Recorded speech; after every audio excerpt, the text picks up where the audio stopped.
Hey guys, hope everyone is doing great. And what I was thinking, we have many of the subject matter experts in Azure and AWS, everything.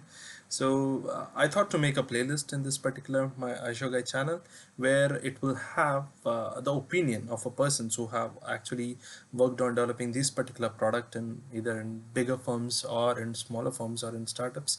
And we will go through their idea, what exactly they would have done, how exactly those internals work actually. So for taking an example, like we'll be starting off with someone called as Kamlakar. He will be speaking on Azure Site Recovery, and he will give an idea how exactly Azure Site Recovery works internally. Okay, so like that we will be having more speakers in this particular playlist.